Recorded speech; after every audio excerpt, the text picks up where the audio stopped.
Hold on to your hats, folks, because things are about to get interesting in West Africa. In a move that sent shockwaves around the globe, North Korea has reportedly deployed 700 elite commandos to Burkina Faso. This isn't your average diplomatic visit. These are highly trained soldiers, the best North Korea has to offer, and they're there to protect one man, Captain Ibrahim Traoré, the country's transitional leader. Now you might be wondering why North Korea is sending commandos to a country thousands of miles away. It's a fair question, and the answer lies in a complex web of geopolitics, shared ideologies, and a desire to shake things up on the world stage. This alliance, unexpected as it may seem, has the potential to reshape the political landscape of Africa and beyond.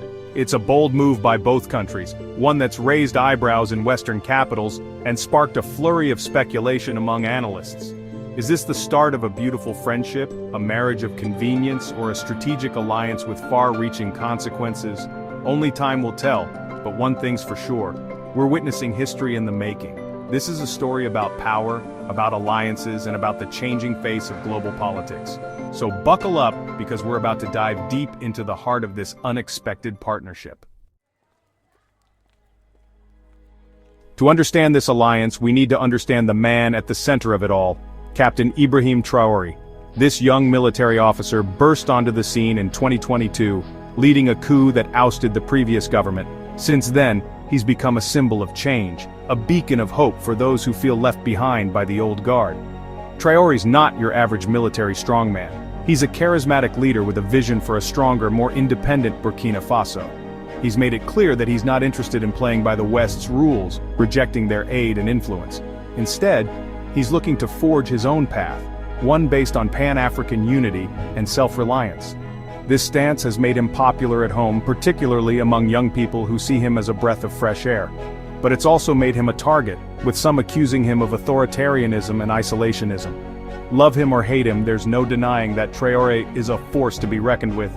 He's shaken up the status quo, and his alliance with North Korea is just the latest example of his willingness to challenge the established order.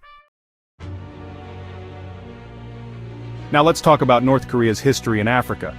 You see, this isn't their first rodeo on the continent. Back in the Cold War, when the world was divided into two camps, North Korea was a vocal supporter of African liberation movements. They provided training, weapons, and even sent troops to fight alongside those struggling against colonial rule. It was a time of ideological solidarity, with North Korea seeing itself as a champion of the oppressed, fighting against Western imperialism. This support wasn't just about ideology, though. It was also about building alliances, about creating a network of friendly nations in a world dominated by superpowers. And it worked, for a while at least.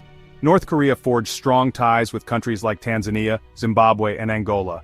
But with the end of the Cold War, these relationships began to fade.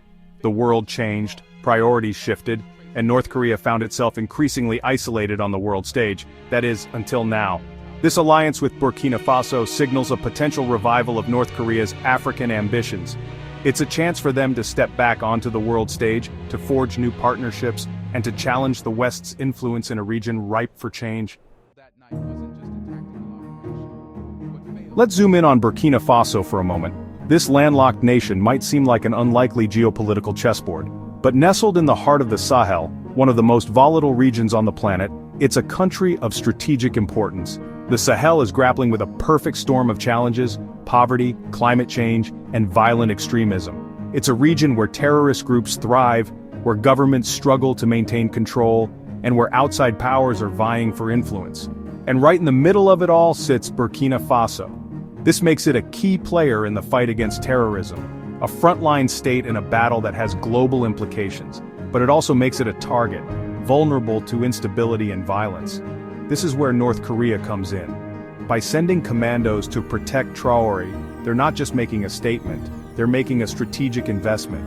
They're putting boots on the ground in a region of growing importance, a region where the West's grip is weakening, and they're doing it alongside a leader who shares their distrust of Western interventionism. As you can imagine, news of this alliance hasn't gone down well everywhere. Western nations, particularly France, the former colonial power in Burkina Faso, are fuming. They see it as a direct challenge to their influence in the region, a slap in the face after years of pouring money and resources into propping up governments and fighting terrorism. The United States, ever wary of North Korea's growing military might, has also voiced its concern. They see this as a destabilizing move, one that could escalate tensions in an already volatile region. And let's not forget about the human rights angle. North Korea's abysmal human rights record is no secret, and their increased presence in Africa is raising eyebrows among human rights groups. But it's not all doom and gloom. There are those who see this alliance as a positive development, a sign of Africa's growing assertiveness on the world stage. Many in Burkina Faso, tired of Western interference and hypocrisy, welcome the partnership. They see it as a chance to chart their own course, to choose their own allies, free from outside pressure, and they're not alone. Across Africa, there's a growing sentiment that it's time for the continent to stand on its own 2 feet, to forge its own destiny. So, what does this all mean for regional security? Well, it's a complicated picture. On the one hand, the arrival of North Korean commandos could bolster Burkina Faso's fight against terrorism. These are highly trained soldiers, experienced in unconventional warfare, and their presence could help to tip the balance against extremist groups. But there's a flip side to this coin. Some analysts worry that North Korea's involvement could escalate the conflict, leading to a more brutal and protracted struggle. There are also concerns about what this alliance means for the regional balance of power. North Korea's growing presence in Africa could embolden other nations to seek similar partnerships, potentially sparking an arms race or drawing other global powers into the fray. And let's not forget about the potential for unintended consequences. With more military actors on the ground, the risk of miscalculation and escalation increases. It's a dangerous game of chess, and the stakes are high. If you found this video valuable, don't forget to like, subscribe, and share to help spread the real story of Africa.